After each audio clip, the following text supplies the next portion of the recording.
I want to give all praises to Yahweh, Bahashem Yahweh Shai, Bahashem Rakakadash. Double honors to the elders and apostles at Great Millstone who rule well, who labor night and day, making sure we can go out on the highways and hedges. They teach this word so we can search out for the 144,000 hopeful elect 1/3. Shalom and peace and salutations to all the men that's in GMS at Great Millstone who labor night and day as well, who prepare videos, go out on the highways and hedges so we can search out for the hopeful elect. Shalom to all the Aqua who are listening in silence, who are not going against what the scripture says. For those sisters that are doing that, those Aqua that's doing that. Shalom to all those that support this truth and those that believe in this truth. Shalom to all the men that's in GMS, that's out there working very hard, taking care of their families, putting a lot of stuff aside so they can do this truth 100%. Peace and salutation to you, your significant other, wife, children, and those that you hold dear. This video and all these videos that we do in GMS is only for the House of David, House of Mourning. Because we do this for free only because we want to see our fellow brothers get saved. So peace and salutations to all those that are doing their very best. Shalom. All right, I want to give a shout out to this brother right here. He follows me. I follow him. You know, we follow each other. He just did a video on right here. Let me zoom in.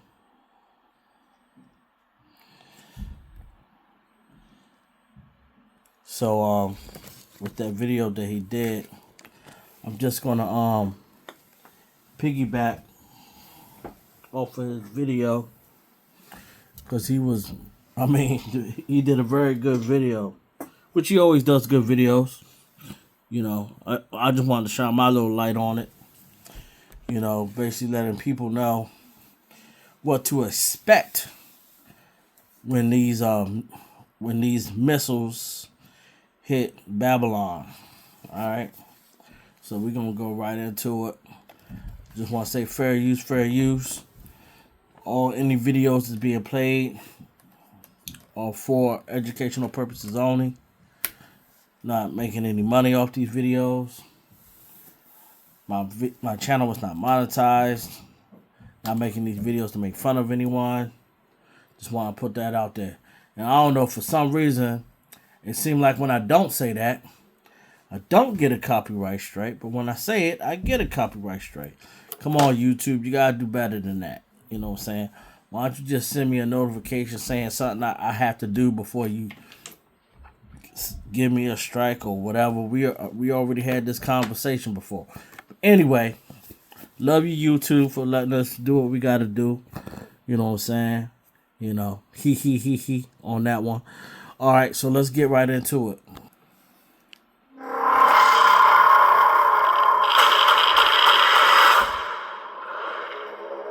Oh, look how good we did. It doesn't matter. What does matter is that to them, justice was done. See, a just world is a sane world. There was nothing sane about Chernobyl.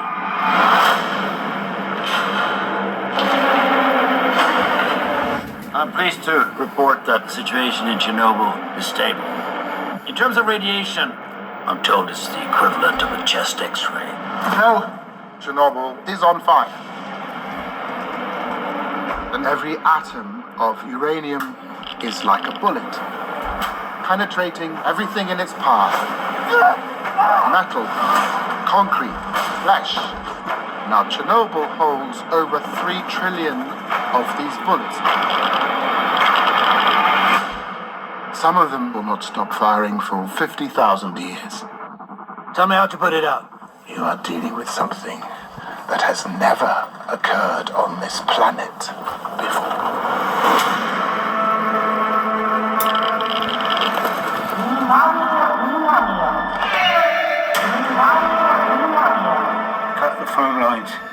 contain the spread of misinformation.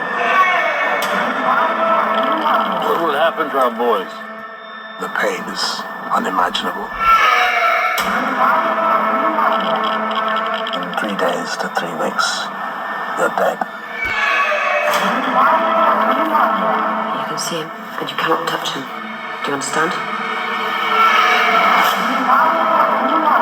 What happened on the night of the accident? Asking the right question will give you the truth. There is no truth. What happened then? What happened after? All of it. All of it.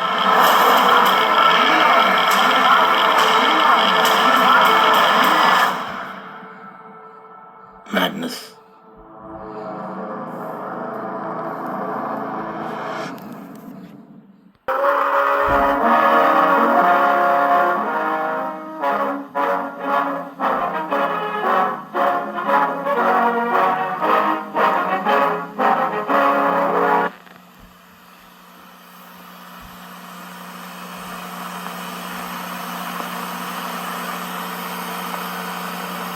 Hiroshima, August 6, 1945.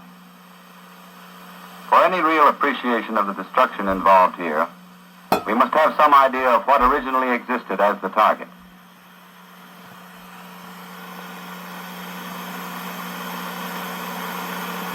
If Hiroshima, as it existed before the bomb exploded, were to have been located in the United States, it would have been slightly smaller than Miami or San Diego, but larger than Dayton. It would have contained about as many people as Wyoming. With its population of 245,000, breaks in buildings and dwellings resulted from blast and fire. No subsurface pipes were crushed, and no leaks in these pipes were caused directly by blast, though several underground failures resulted from falling debris.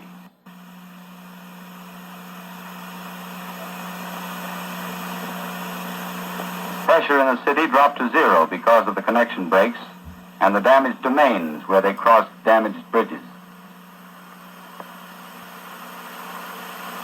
6 sewer pumping stations were rendered inoperable by fire and blast. The electric power transmission and distribution system in the center of the city was wrecked. Only power equipment of rugged construction, such as transformers, resisted blast and heat within the devastated areas. Instruments were demolished beyond repair. Switches, switchyard insulators, cables, and copper buswork were ruined. And yet electric power from the general network was available in most of the surviving parts of the city within 24 hours. The gas supply failed as a result of severe damage to gas holders up to 1¼ miles from ground zero. Medical facilities were virtually wiped out. All but 3 of the 45 civilian hospitals were at least temporarily neutralized.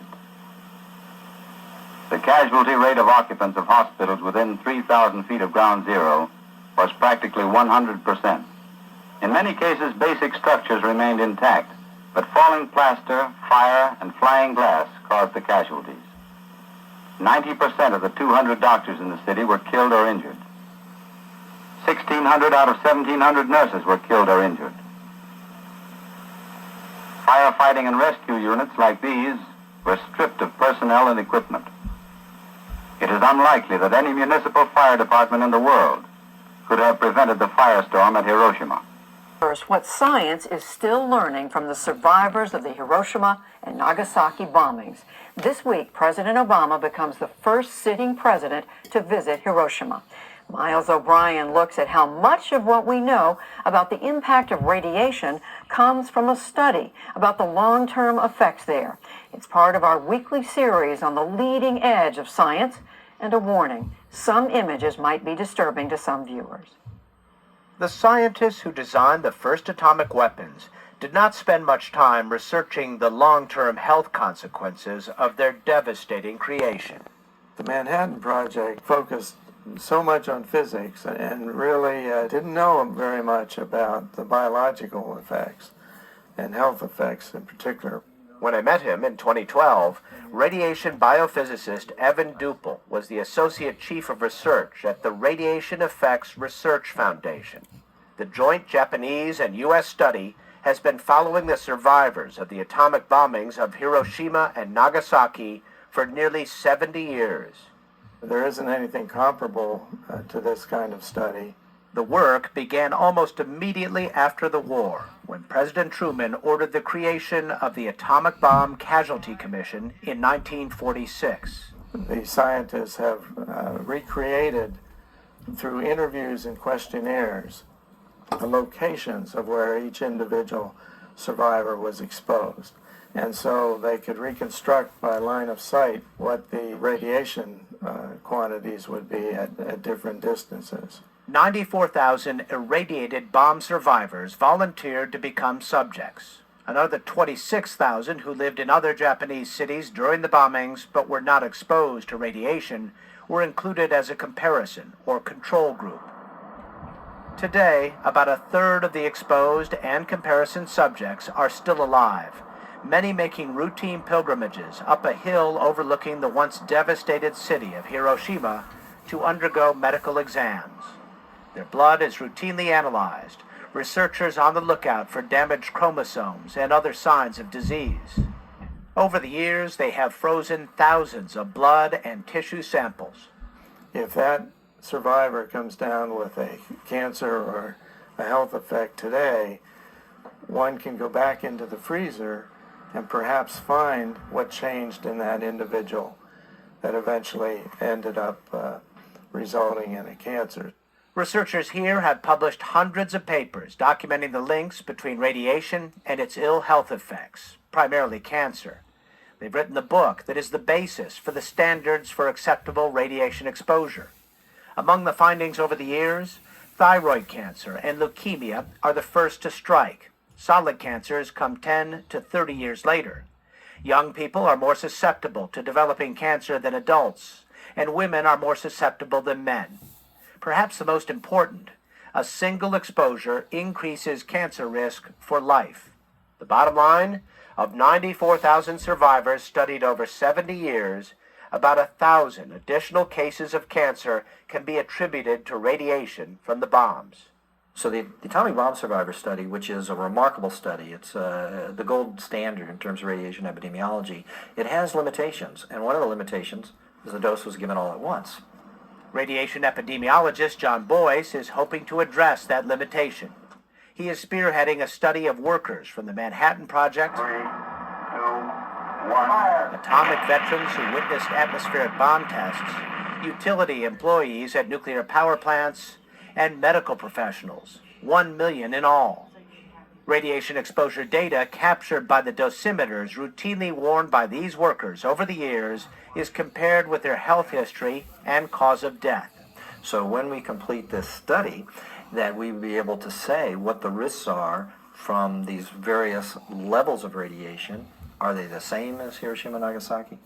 Are they lower? Are they higher? Some studies suggest our bodies can fight back and repair damage caused by low-level yet chronic exposure to radiation, but no one is sure. At what temperature would you shut it down? Biophysicist David Brenner is also hoping to fill in some of this uncharted territory. He is director of the Center for Radiological Research at Columbia University Medical Center. Any level of radiation can produce DNA damage, which ultimately can produce a cancer. But when the doses get very low, scientists are hard-pressed to quantify the link between radiation and cancer. There's just too much cancer out there already. 4 in 10 Americans will eventually battle the disease anyway. So how do you detect a very small increase in that 40%? I mean, if there was an increase from 40% to 40.1%, how would you ever detect that? And that's really our problem.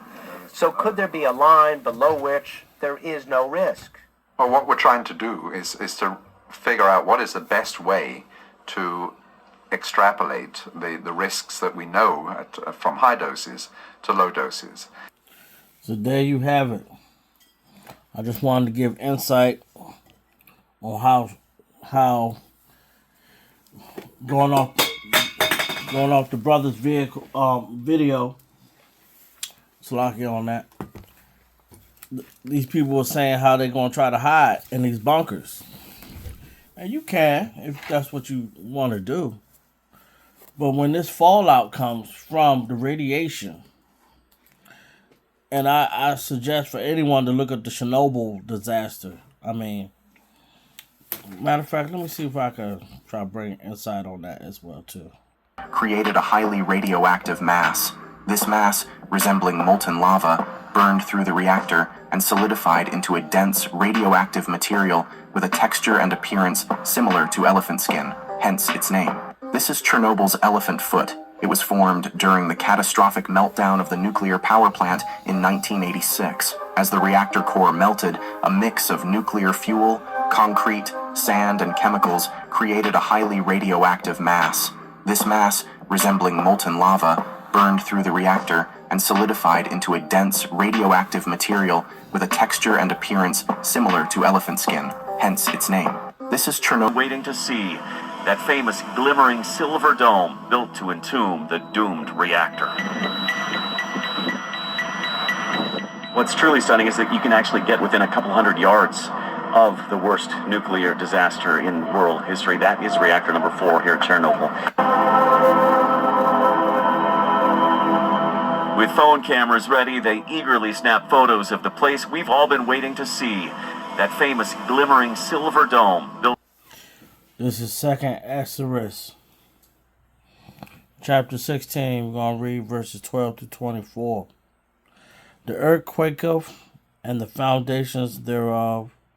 The sea ariseth up with waves from the deep, and the waves of it are troubled, and the fish thereof also before the Lord, and before the glory of his power. For strong is his right hand that bendeth the bow. His arrows that he shooteth are sharp, and shall not miss. When they began to be shot into the ends of the world, behold, the plagues are set, and shall not return again, until they come upon the earth. Just pause right there.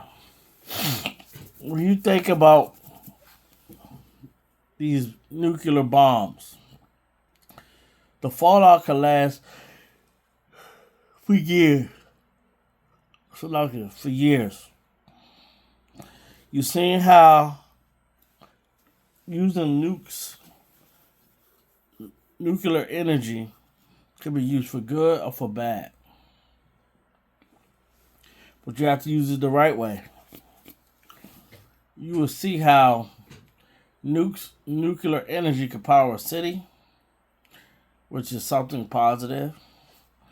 And you can see the negativity if it's used as a bomb. The devastating effects can last for years. We're talking about using nuclear energy that was like Chernobyl.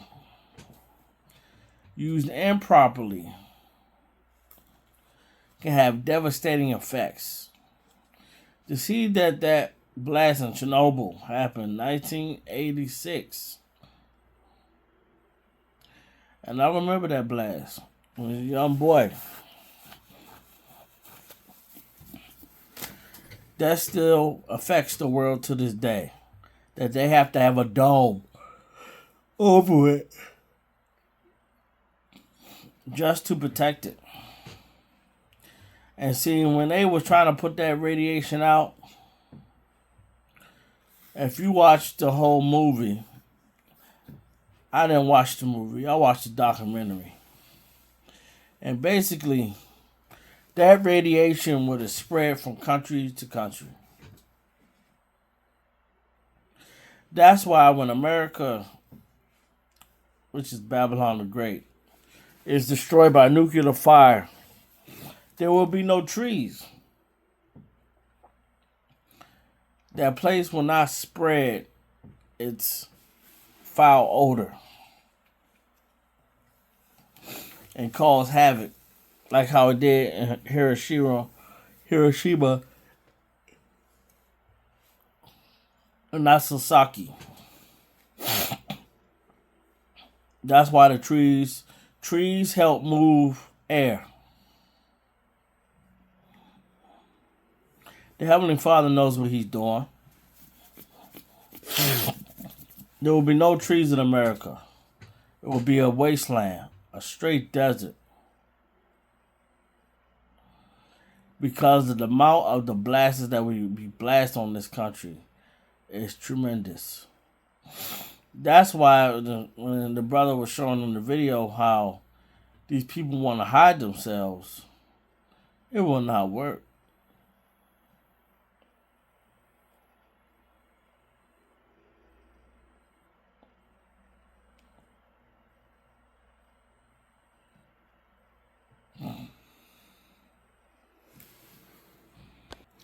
Salakia for that. Been up for days. That blast is going to destroy very, very greatly. It's going to destroy. When those nukes hit Babylon the Great, it's going to hit Babylon very greatly. And there's going to be nothing that can fix it. This place will be an utterly wasteland forever. Let me continue. Where I left off at. Behold, the plagues are sent and shall not return again until they come upon the earth. The fire is kindled and shall not be put out until it consumes the foundations of the earth. The fire is kindled and shall not be put out until it consumes the I read that. Like as an arrow which is shot of mighty archers, returneth not backward. Even so, the plagues that shall be sent upon earth shall not return again. Woe is me, woe is me. Who will deliver me in those days? The beginning of sorrows and great mourning, the beginning of famine and great death, the beginning of wars, and the powers shall stand in fear, the beginning of evils, which shall I do when these evils shall come?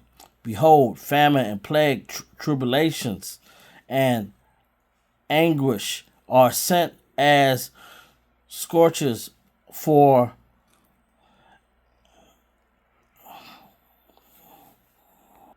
amendment. But for all these things they shall not turn from their wickedness, nor be away mindful of the surgeons.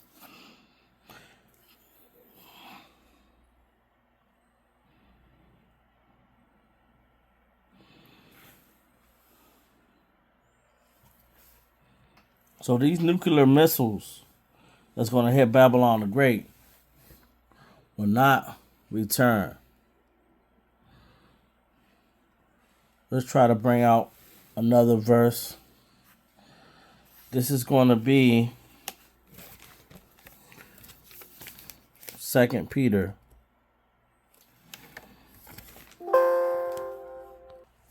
This is 2 Peter 3:10. But the day of the Lord will come as a thief in the night, in the which the heavens shall pass away with a great noise, and the elements shall melt with fervent heat, the earth also, and the works that are therein shall be burnt up. And that's how it's going to be when these missiles hit Babylon the Great. We're going to move to Zephaniah chapter 2, and we are going to read verses 1 to 3.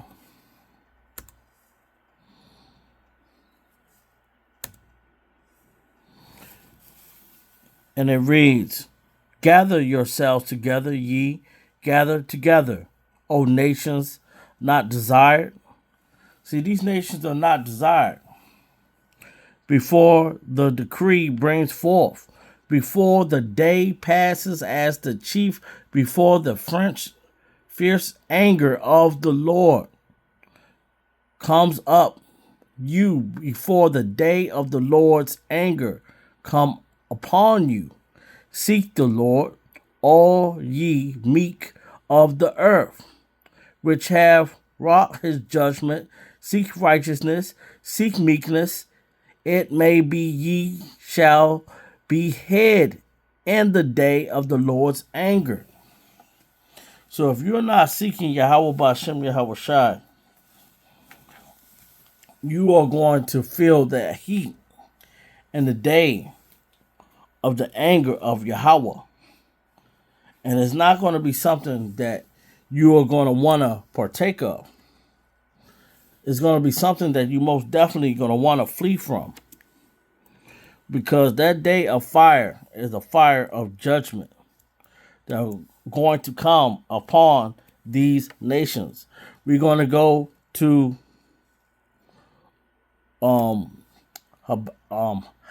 Habakkuk chapter 2, verses 3, and we're going to read 5, and we're going to read 9, Lord willing. And this is what it reads. Let me make this get a little bit bigger. For the vision is yet for an appointed time. So this is showing that this stuff is soon to come. All right? And sometimes the prophecies that are coming from the Father Yahweh sometimes take thousands of years. Remember, all these prophecies are soon to be fulfilled.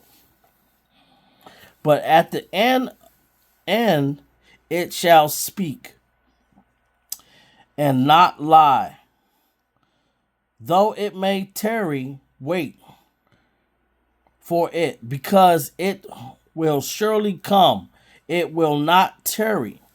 So those that think these prophecies might not come to fruition, but they will. Ye also, because he transgresses by wine, he is a proud man. Who's that proud man? That's Esau. That's Edom. Neither keepeth at home. See, he don't even worry about his own business. He's in everybody else's business. Who enlargeth his desire as hell, and is as deaf, and cannot be satisfied, but gather unto him all nations, and heap unto him all people. And that's what's going on now with these ites. They gather all these nations of people, and they want to gather them for themselves so they can try to enslave them. And that's why this man of sin is being revealed for the whole world to see. And a lot of people think that is not going to come to fruition, but it's being revealed as we speak right now. This is Habakkuk chapter 2, verse 9. Woe to him that covereth an evil covetousness to his house, that he may set his nest on the high, that he may be delivered from the power of evil. This man ain't going to be delivered from all the wickedness that he do, because he is the man that sets himself on high. He is going to have to pay for his sins and all the stuff that he has done. This is the book of Isaiah, and we are going to get into chapter 2, verse 19. And they shall go into the holes of the rocks and into the caves of the earth for fear of the Lord and for the glory of his majesty, when he ariseth to shake and tremble the earth. See, that's what Edom is going to do. That is their last resort, to go hide themselves in these underground bunkers. That's why when you was looking at the other brother video, these people are saying that they're going to try to hide themselves. And it's not going to work. If you're not going deep underneath the ground, it ain't going to work. It ain't going to work. And even if you go deep underground, way deep, that nuclear stuff can last for years. Over 100 years, that stuff can last. If the devastation is truly, truly bad, it could truly last for a very, very long time. You see how Chernobyl is? That was nuclear, and it went bad. And if you watch that movie, which I didn't watch it, but I watched basically almost like the Discovery Channel on it, History Channel on it, and they were saying that if they had no choice but to tell those men knew that they was gonna die, but they had no choice but to cover up all that nuclear spill, because they knew that if it would have got into the air, it would have been all she wrote. And the whole world would have been looking at them like, what the hell happened? That shows you how if you use nukes in the wrong way, it can have devastating effects.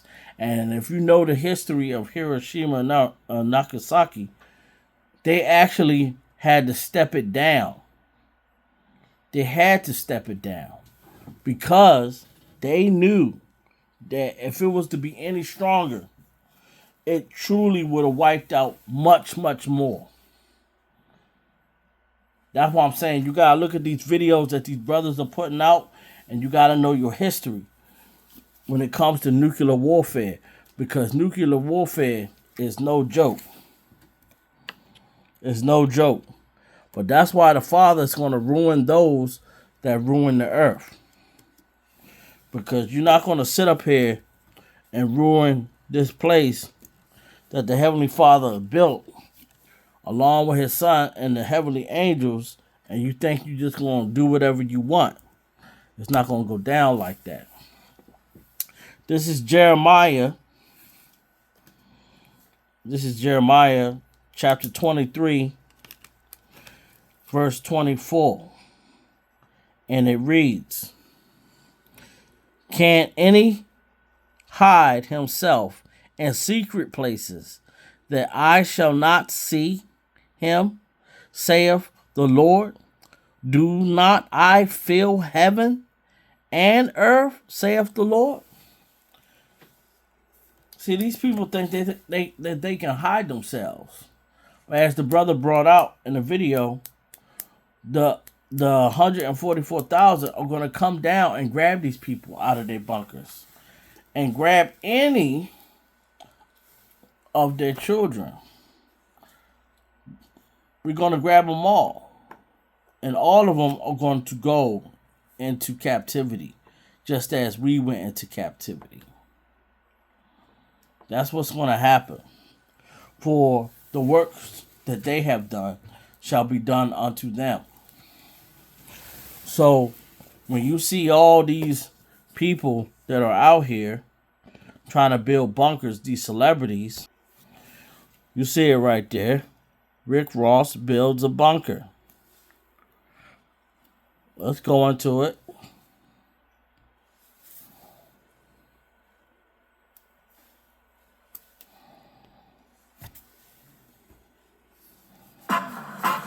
You know what I'm saying? There's a lot of youngsters in Miami that's doing their thing. I'm looking forward to get on this platform as well. So it's most definitely creative. I'm having a boss conversation with one of my homies, and he said, "What's one of the bossest moves that you pulling off?" And I said, "Matter of fact, I haven't said this yet, But I want to give a salute to Caterpillar. We breaking ground. I'm excavating. It's going down. Y'all know how I love real estate, and I usually like to build and go up. We going underground now. One time for all my doomsday preppers. Elon Musk, I see you. I saw your ground plans. I'm impressed. But guess what? My bunker gonna have a garage. My bunker gonna have wings. Huh? Yeah, we breaking ground. Huge excavations. You gotta have your fluids. I got a water maker, a machine that makes water out of H2O. I got a water maker. We got our canned goods. So if you thinking the brothers ain't ready, we ready. How are you? No, this is my cousin right here. Too easy. Now, hell yeah.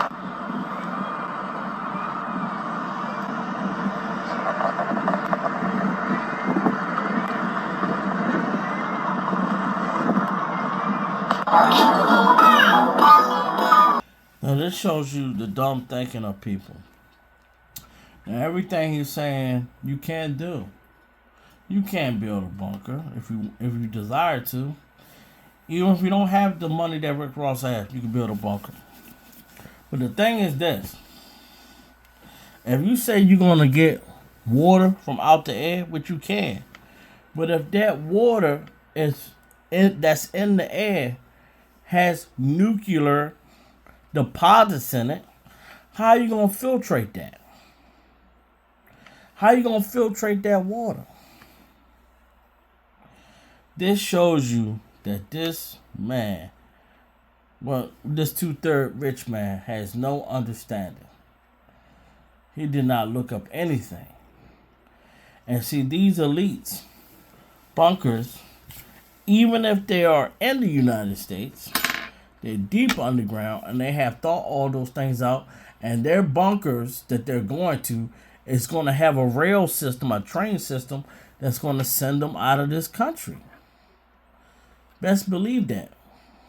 Best believe that. So if you think you're going to build anything in the ground of America, you're dead wrong. And America is going to have mass earthquakes in that day.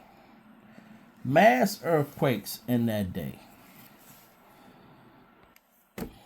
This is Isaiah chapter 24, and this is verse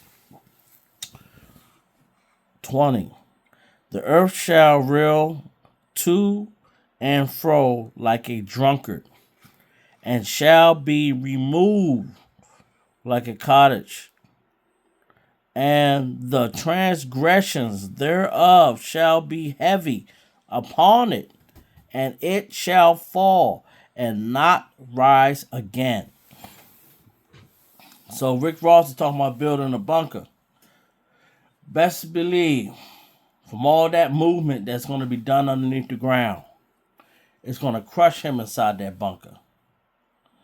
And he can say, I'm the boss. Hope that this lesson was edifying. Please forgive me for snoozing off a little bit. Brother has been tired, working very hard, but also at the same time been trying to get this truth out. I want to give peace and salutations to the hopeful elect, 144,000, to all the elders, the apostles, the bishops, that great stone that teaches the truth, that rule well, who labor night and day. Peace and blessings to all the men that's in GMS, that's out there, that's laboring night and day, making videos out on the highways and hedges, doing anything they can to get this word out. And peace and salutation to all the believers and all the members of GMS, families and children and wives and significant others. Shalom.